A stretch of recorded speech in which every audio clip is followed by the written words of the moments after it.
Hey everyone, welcome to Home Therapy. It's your host, Anita Yokota. This is the podcast where we break free from our negative thoughts about our home and ourselves. As a licensed therapist and interior designer, I'm committed to bring you raw, relatable, and revealing home therapy sessions to help renovate the real in all of us. But guess what? It won't be all serious business. I love having fun, so we're going to definitely include the ridiculously crazy and funny moments we all experience at home. From DIY fails to spontaneous paint jobs and even discussions on how to decide on a style with your partner, how to motivate your kids to organize their spaces. Sound familiar? I get it. Even as a designer, I'm right here with you, navigating through these challenges and sharing the journey. New episodes drop every Tuesday, so get comfy, sink into your couch, because this is the place to get your home therapy, one session at a time with me, Anita Yokota. Welcome, Brittany. I am so happy to have the dopamine queen on Home Therapy Podcast. When I first met you in Washington, D.C., but I was fangirling because my sister and I have been following you forever, as you know, and my book is actually back in Seattle. I bought your book when it came out, and so I don't have it with me right now, but I do just know how much joy you bring to all of us. The use of patterns and colors, like, hello, even your fits, like every day, I was like, oh my God, that's so Brittany. Whatever you wore, I'm just like, that's so Brittany. Oh, you're so kind. Thank you, Anita. That's very kind of you to say. I'm glad that now we get to talk about more of how you are as a creative and where it all began. I'm going to just dive into your childhood because I guess since when you were 10, you started a crafting club. Can you share a little bit more of how that started? I did. So my mom is really creative. She had like a creative career, and she always had an emphasis on thinking outside the box. Even when we were kids, we would maybe make a project or something, and she would always say, well, how can we make it? How can we take it to the next level? I mean, that was a part of like even school book reports, or I remember we had to, in California, have to do like a section on the gold rush, and like I made a gold rush like man doll, and there's just like crazy things. I didn't have to do any of that, but she always encouraged me like, oh, well, you could make that. Like, so I made little clothes for the little doll. I mean, everyone else came with like a drawing. Always, how can I make it? What else can I do to make it interesting and thought-provoking? And she wasn't necessarily using those words, but that's how I see it now. Oh, you have this, but what else can we do to make it, to use your skills and to practice things? So yeah, when I was 10, I started a club, a very creative name called Crafts for Holidays. And like we would get together, I would force my friends who weren't necessarily crafty to come over, and we would make something for Halloween. We'd make something for Thanksgiving. Every single holiday, we would have something to make. And in hindsight, I'm realizing I patterned it after my mom and some of the things and get-togethers I would see her do. They would get together and make things. I had Crafts for Holidays, and it's not much different than what I do today. I was just going to say immediately, I'm thinking of all the blog posts that you have seasonally. And does she still craft with you these days, or is she still being creative in her own way? And how does that influence you and your boys? Like, does she craft with her grandsons? How does her creativity influence you and your family now? I think a lot of it is, I'm not sure I necessarily see her crafting as much anymore, so much as there's always the thought, I'll share an idea with her and she'll share how to make it better, how to improve it, or she'll send me a lot of ideas like, oh, look at this idea. You could do this to it, or you could do this to it. So it's more like a creative brainstorm all the time, like our text threads. Even yesterday, for example, I'm going to share this with you. So I have this lamp right here. This was my grandmother's lamp. Oh, that's amazing. So for listeners who can't see it visually, can you describe just briefly what Yes, it's like? I'm so sorry. I totally forgot that. So it's like this Asian inspired lamp. And it's in like lavender and periwinkles. And I think they would call it like a chinoiserie type illustration on this ceramic lamp. And it's probably from the 50s or 60s, I would say. And my mom gave them to me and there were no lampshades. And so I've been trying to figure out lampshades and I don't have a lot of time. So I just like got something from Target and I get a text from her because I shared it on Instagram. She's like, "Ooh, have you thought about a lampshade that's a little more interesting that would maybe look like this?" And I was like, "Absolutely not. I have not thought about that. I just needed a lampshade." She's like, "Well, you could draw it out." And so yesterday she sent me a sketch of what the size and scale could be. And I was like, "Great. Can you go find this for me?" I just love that. She is your creative art director, like your idea person. And how wonderful is that? I liken my sister. She's in graphic design and well, she's a real estate broker now, but she wanted to go to art school and she was an English major and art major. To this day influences me in similar ways. So I love how she is continuing to shape your creative ideas and contribute to this wonderful idea of color and form and shape. And the reason why you were so familiar Washington, D.C., because I remember you went out to dinner. I'm just like, oh my God, she's walking her outside by herself at night. And you were like, I got this. This is my city. But I know you went to school in Washington, D.C., and then later worked at so many wonderful places, like even with Jonathan Adler, which actually doesn't surprise me because I feel like his bold colors and patterns are very in similar veins of how you create. But I was just dying. Like, what was that experience like working with so many creative people in that era? Well, it was an interesting era. The reason I lived in Washington, D.C. is because I went to graduate school there. I got a graduate degree in interior design. And this was like from 2007 to 10. And it was at a time when blogs were starting to come out. And I was growing up, I was always really into magazines, like interior design magazines, like anything I could get my hands on. And that's kind of how you shaped your aesthetic at the time, was through books and magazines. And before I went to school, I worked for a large hotel chain doing interior design. And this hotel chain is not necessarily known for their design aesthetics so much as like comfort and just being like really solid. And I remember I was just fresh out of college and was starting to really put together my aesthetic. And I was looking at blogs while I was at work because I needed to collect inspiration for these designers who I was mostly just assisting. And it was like Design Sponge. Oh, Design Sponge. It was just like being introduced to the things that really shaped our generation, I guess. And I remember stumbling across Jonathan Adler on his website and I was blown away. I had never seen anything like it. Even in my interior design magazines, I'd never seen anything like it. His humor, his irreverence, his use of ceramics, but also transforming them into interiors was very new to me. And I was like a hawk. Like I was so laser focused. Like, what is this place?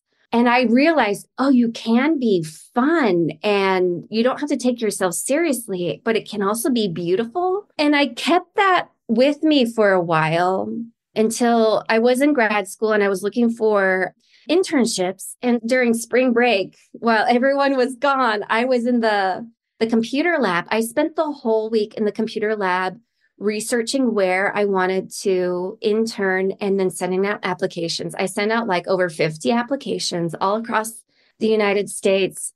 One of them was to Jonathan Adler, and one of them was to Celery Kemble, who is an interior designer in New York, who is like Palm Springs aesthetic, but really great use of patterns and materials and colors, like a refreshing color, like almost beachy color palette.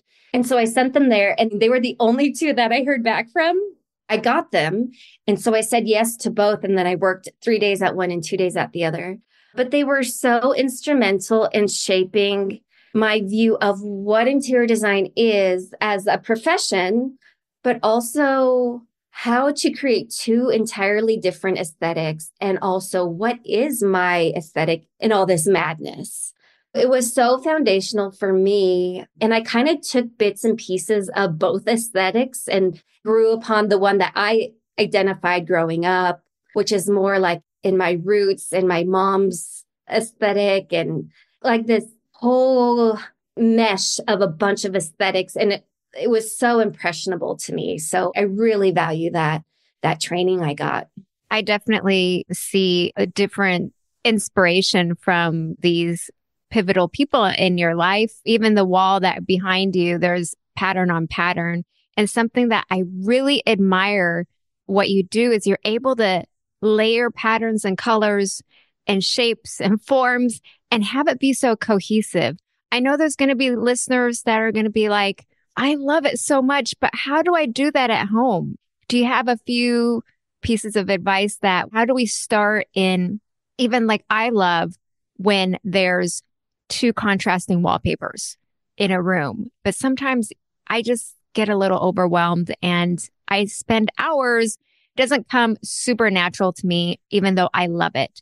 And I know a lot of people might feel the same way. Do you have advice on how we can layer things that are cohesive and not have it look chaotic? Yeah, I will say it's tricky. And I understand why people shy away from it. I get it. It can be really tricky to pair things. Even me, it's like, sometimes I just go for it because I don't care, oh, if this doesn't work, I'll try something else. And sometimes it's practicing. But I think becoming conversant in the language of design is important for knowing how to implement it better. Even when you see something that you like, telling yourself or asking yourself, why do I like that? Or learning the design principles. Your book does a great job of laying out some of those principles. And so really becoming conversant, oh, I like that because I like the colors. Oh, I like that because of the scale. I like that because of the negative space. So once you can really become conversant in it, then you can start putting the puzzle pieces together. So for example, this wallpaper that you see here, it's one from our wallpaper collection. It's zinnias take up the whole pattern. There's not too much negative space here. But because of that, I kind of consider it as solid, if that makes sense. There's a little bit of white space, but because of that, I have a flower print that has a lot of negative space, and you can read it better because the wallpaper is so covered with florals. So it pops. Otherwise, there's some florals where it may not work because maybe the florals are on the same scale as this print, and you can't have scales that are the same. Otherwise, one of them will not read well. But the flowers are just small enough that I think they work. Oh, they absolutely work. And it's like the smaller print becomes the background.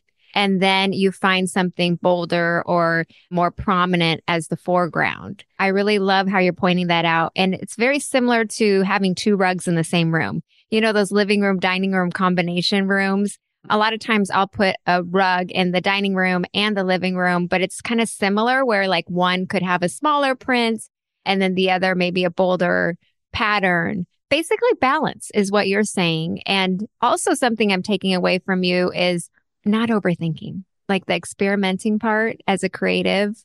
Would you say a lot of times you have your foundational ideas, but at the end of the day, is it just letting loose and being creative and seeing what sticks? Oh, absolutely. And I think that's where a lot of us get stuck is we don't maybe have the guts to try it, or we think that's not me. And you know what? I kind of think it is you more than you think, but I think we've also been trained to think, oh, I need to have neutrals and this is I need to follow this person's aesthetic rather than tapping into what's inside your heart. And that's where I really feel super strong about. I feel like we don't give ourselves enough credit as to what we really, truly love. And going back to before I heard of Marie Kondo, I always said, you need to find things that make your heart jump. And hers, of course, is things that's, what is it? Joy. Spark joy. All of those things. But when I see something and it makes my heart jump, then I know that is me. And I feel like people might feel that, but they don't think they're supposed to feel that. I feel that living for other people, it's so hard to live in that space where you're living for other people. And I feel like this will be a muscle that you have to exercise that, oh, no, I like this. And have to say, I don't care what you say. I know that's not your aesthetic and I know you might judge it, but I love this.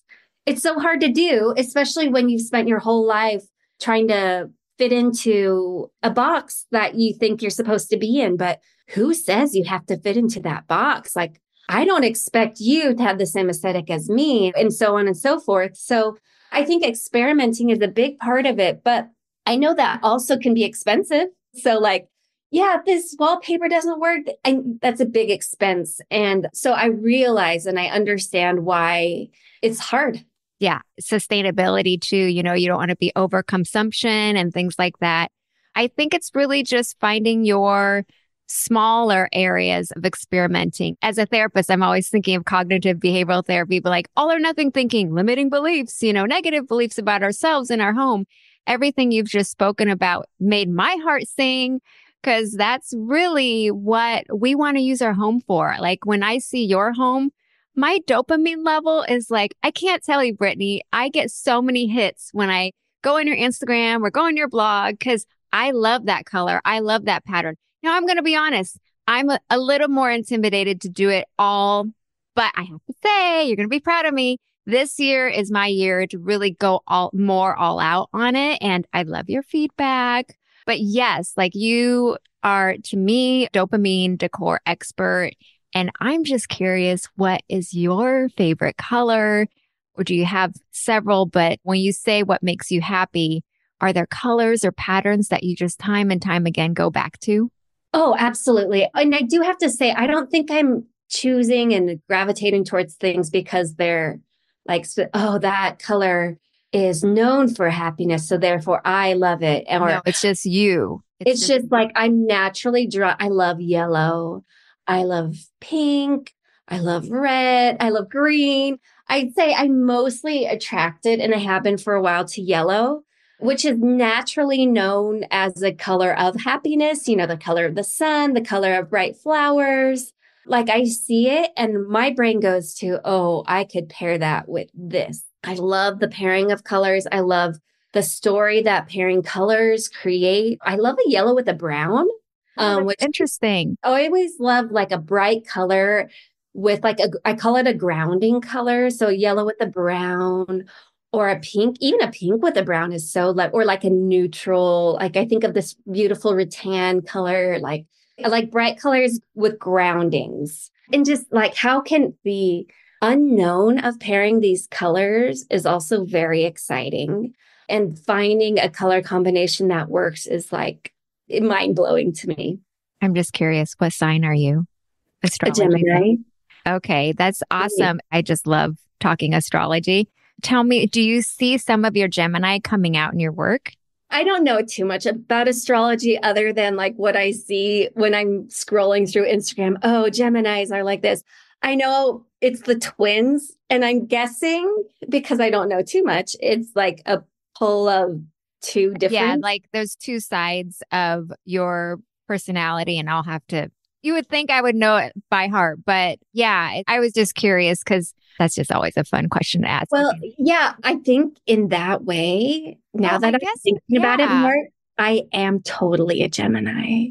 Because on one hand, I have the house that Lars built is my company, and that is like super bright and probably brighter and more playful than what I do in not real life, but like as a person. The basement of my house, I'm in my basement right now where my offices are. And this is my brand, my business down here. But upstairs, I don't have the same level of saturated colors. I like to bring in more of those grounding colors, or even a color. Let's say it's a green. I have a green refrigerator that I desaturated. So I like colors that are more desaturated and not as bright. So I don't know. My therapist told me I live with a lot of cognitive dissonance. I think like Geminis, again, it's like the push-pull, the tension, and this is just a gut feeling, but I have a feeling you're an introvert. Are you an introvert? I'm an extroverted introvert. Yes. Like ambivert maybe, but I feel like you find yourself grounded when you tap into that introvert. You get your rest from being by yourself. Like you find that grounding. Even just hearing that makes me so peaceful. Yes. I actually don't mind. I love being with people. Yeah. I think I love being social. I love going to events. I love going to parties. Like I'm the last person to leave a party. I just love being social. But I could be by myself for months and days and just like doing my own thing because I just love doing my own thing. I have so much I could be doing. Like there's endless amounts of things like I could create or I could do this. And if I could just be locked in a hotel room, I just figured out that's like my dream. I love that so much. I'm more of an extrovert, but as I'm getting older, I'm an ambivert. I always like talking about that because it's fun to see how different creatives have different personalities. It's just how it influences our time at home, because I think as creatives, to gain inspiration, we need those moments of pause as well, and how we soak in inspiration, how we marinate on things. I'm just so excited to talk to you about all these things. Now, I'm just curious, with two young boys and as a businesswoman, entrepreneur, I'm always so excited to pick your, different people's brains. I just really would love to know how you juggle everything, because I call them buckets and I know you have many buckets. How do you manage the mommy world, the business world, and just time management and stay sane? Well, I don't think I am staying sane. I think sometimes I feel like my brain is like literally splitting into many parts, like, oh, mom, oh, business, oh, this, it's like, oh my gosh, how do I do this all at the same time? I feel like I'm trying to take steps to implement more systems into my life. I think naturally I'm not drawn to systems. So especially with children, like there's a lot of chaos in my life. And I think my boys are particularly chaotic. Like I have two boys, but I look at people who have lots of kids and I'm like, I feel like that's what it's like to have many children. Like they're absolute chaos. And They're energetic, but also independent. So they get into a lot of mischief because they're 5 and 3 and they don't like know how to actually do things. For example, the other day during Christmas break, I took it off. And I was like, we have a shop. And so I was like, oh my gosh, I can't go another day without fulfilling these orders. Jenny, who works for me, she usually does them. And I was like, I think I have to do it. There's not enough time. So I was like, I'm not going to tell my boys. I'm going to go downstairs. I'm going to fulfill these orders. I'm going to risk it. Because if I tell them, they're going to try and find me. Game over. I won't be able to do it. It takes me like a half hour to fulfill these orders. In the meantime, I'm so proud of myself because I was like, I got this done. And I come upstairs with my bags with orders, and in comes my neighbor with my son, Felix. And she said, oh, I found Felix down on the road. And I was like, the doors were locked. Like I have 4 locks and he's my 3-year-old. And then Jasper was up in my room. He's not supposed to be on the TV. And he was watching TV and he had bottles and buckets around him so he wouldn't have to go to the bathroom while he was watching TV. He has foresight. They were filled with pee, but also pee on the ground, like all around. And I was like, this is a half hour. I risked it and I lost. It's just like life is chaotic. I have much older children than you, and they're girls. My sister has 2 boys, and I think I mentioned this to you before, but she looks so tired every day. And I'm tired, okay? But she looks really tired every day. And I have 3 girls. So I'm like, just have a third. Then we'll have 3 boys on one side, 3 girls on the other. And she goes, no, and you're in that season, 5 and 3. 4 and 6, those 8, you are in the trenches, girl. I feel you. And I don't think it's anything. I think we all have been through those seasons, but that is quite an adventure you probably experience every day. Every day. And a part of it is I always thought that I would have kids who I was like, oh, I'm going to craft with them. I'm going to share my artistic wisdom, my creativity with them. And to be honest, so far, they don't care at all. So I'll say, hey, should we color? Should we go make a craft? And my oldest has no interest in it. He thinks that like all the stuff he does at school, like, Mom, I already did it. I'm good. And he went to an artsy fartsy preschool and he's like, Mom, I already know how to draw. Mom, I already know how to do this. I'm like, oh, forgive me. Like, you don't need any more. I feel like my dreams aren't necessarily coming true. Maybe they will someday. Maybe they're still too young. I don't know. I think they're just young and they change so much. But yeah, just to give you an idea, I have so much therapeutic experience and especially teen girls. That was my niche, like I love helping young women become who they are. And I have 3 girls and especially my 2 teenagers, I'll want to chit chat with them or I'll want to impart some advice about maybe boys or self-care.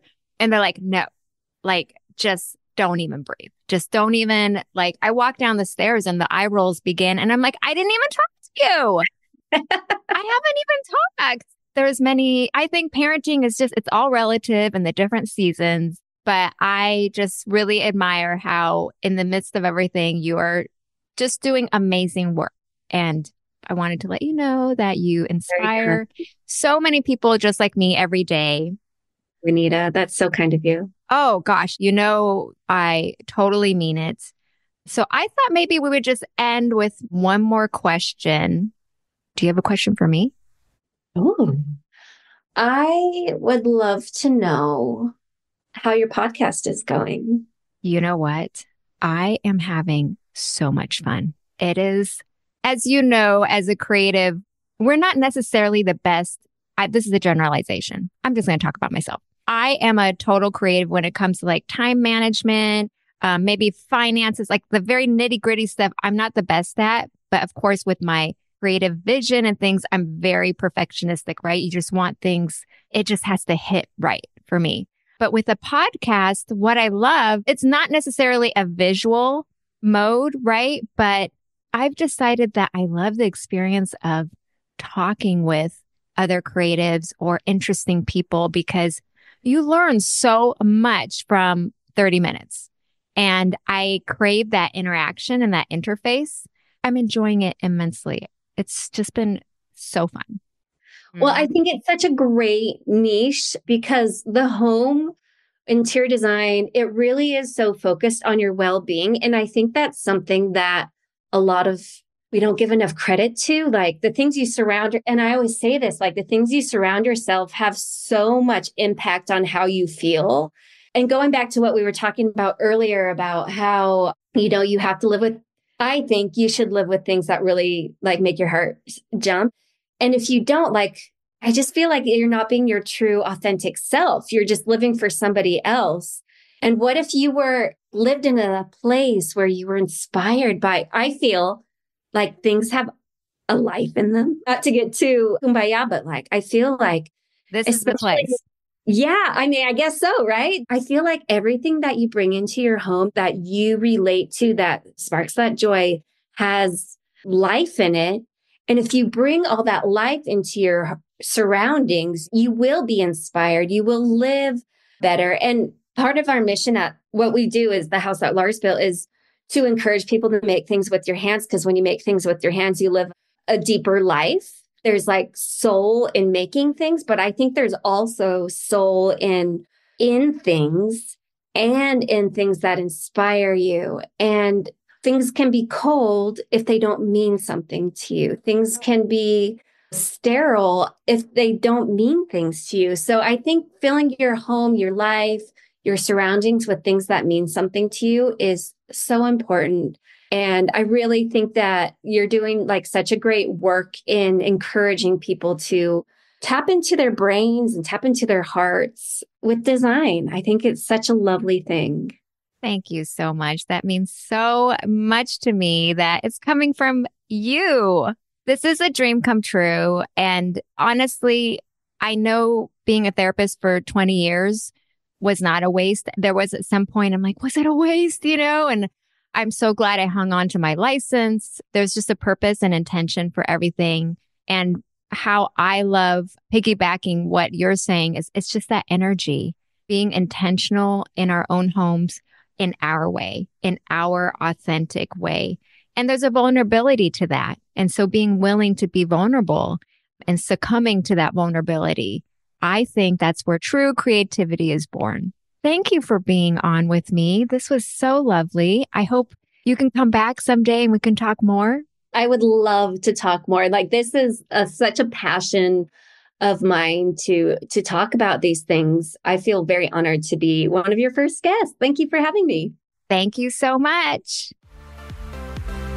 Thank you so much for listening to this episode of Home Therapy with Anita Yokota. If this episode resonated with you, consider passing it along to a friend, family member, coworker, or roommate. Spread the love, one home therapy session at a time. New episodes of Home Therapy are released every Tuesday. Subscribe to this podcast and never miss an episode.